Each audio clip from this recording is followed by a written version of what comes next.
আমার এলাকার বাজেট বন্ধ করে দিবেন দেন, আমার এলাকার উন্নয়ন কার্যক্রম বন্ধ করে দিবেন দেন, পুলিশ আমাকে সহায়তা না করার জন্য আপনারা ফোন দিয়ে বলে দিবেন পুলিশ যেন আমাকে সহায়তা না করে দেন, আপনি এডমিনকে প্রশাসনকে বলে দিবেন হাসনাতের এলাকায় হাসনাতকে সহায়তা করতে করিয়েন না দেন, সমস্যা নাই।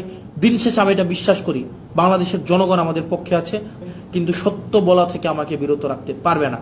সংসদে চেয়ার তো কি হয়েছে, মানে কি হয়েছে ভাই, একটা লাইফে একটা জীবনে মানে দুইটা ডাল ভাত খায় বেঁচে থাকলেই তো হয়েছে, এর বেশি তো কোনো কিছু দরকার নাই।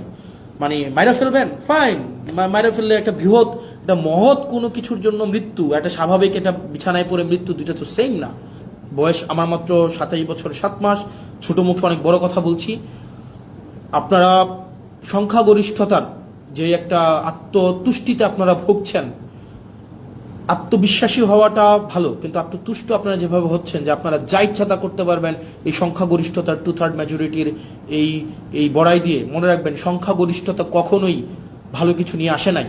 আপনার 96-তে আপনার 91-তে সংখ্যাগরিষ্ঠতা ছিল, আর at the end of the day রাষ্ট্রের সংকটের দিকে আপনারা নিয়ে গিয়েছিলেন। 2001-এ যখন আপনারা সরকার গঠন করলেন তখন আপনারা হচ্ছেন সংকটের দিকে নিয়ে গিয়েছেন। রাষ্ট্র সরকার জনগণ আপনাদেরকে সুযোগ দিয়েছিল আপনারা আবার ইতিহাসের ইতিবাচক একটা অংশের পার্ট হওয়ার, কিন্তু দুঃখজনক বিষয় আপনারা সেটা হন নাই।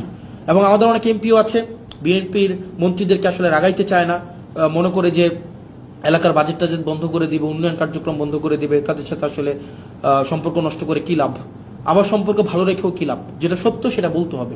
আমার এলাকার বাজেট বন্ধ করে দিবেন দেন, আমার এলাকার উন্নয়ন কার্যক্রম বন্ধ করে দিবেন দেন, পুলিশ আমাকে সহায়তা না করার জন্য আপনারা ফোন দিয়ে বলে দিবেন পুলিশ যেন আমাকে সহায়তা না করে দেন, আপনি এডমিনকে প্রশাসনকে বলে দিবেন হাসনাতের এলাকায় হাসনাতকে সহায়তা করতে করিয়েন না দেন, সমস্যা নাই।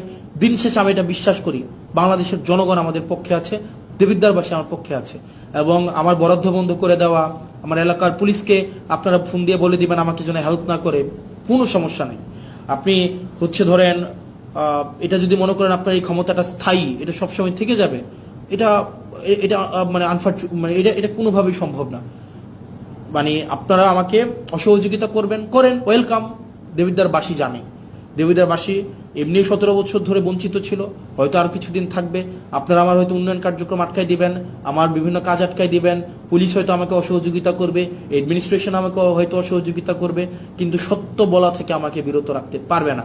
সংসদে চেয়ার তো কি হয়েছে, মানে কি হয়েছে ভাই, একটা লাইফে একটা জীবনে মানে দুইটা ডাল ভাত খায় বেঁচে থাকলেই তো হয়েছে, এর বেশি তো কোনো কিছু দরকার নাই। মানে মাইরা ফেলবেন ফাইন, মাইরা ফেললে একটা বৃহৎ একটা মহৎ কোনো কিছুর জন্য মৃত্যু, একটা স্বাভাবিক একটা বিছানায় পড়ে মৃত্যু, দুইটা তো সেম না। একটা মহৎ কিছুর জন্য মৃত্যু, আমি নিজেই তো আত্মতুষ্টিতে থাকবো যে না এটা মহৎ কিছুর জন্য মারা গিয়েছে বা মেরে ফেলা হয়েছে। সো হোয়াট, পরিবার, ব্যক্তিগত স্বার্থ, ব্যক্তিগত চাহিদা সবকিছুর ঊর্ধ্বে উঠে এই বাংলাদেশের দলের ঊর্ধ্বে উঠে বাংলাদেশের স্বার্থ আমাদের প্রয়োজন আছে। বিএনপির আপনারা যারা আছেন, সরকারের আপনারা যারা আছেন, শুধু তো সরকারের বিএনপি নাই, সরকারের গণ অধিকার পরিষদ আছে, সরকারের রাষ্ট্র সংস্কার আছে, আন্দোলনের সাকিব ভাই আছেন, আপনারা যে চুপ করে থাকেন এগুলো বাংলাদেশকে খুব দুঃখ দেয়, বাংলাদেশের মানুষকে খুব দুঃখ দেয়। যারা জুলাই রাস্তায় নেমে আসছিল, এই জুলাই যারা রাস্তায় নেমে আসছিল তারা আমাদেরকে এমপি বানানোর জন্য রাস্তায় নেমে আসে নাই, তারা রাষ্ট্র সংস্কারের জন্য আসছিল। দুঃখজনক বিষয়, আপনারা কার প্ররোচনায়, কার কথায় বা কিভাবে আপনারা একটা ব্যাকওয়ার্ড মুভ নিয়েছেন সেটা আমাদেরকে অনেক বেশি আমাদেরকে কষ্ট দেয়।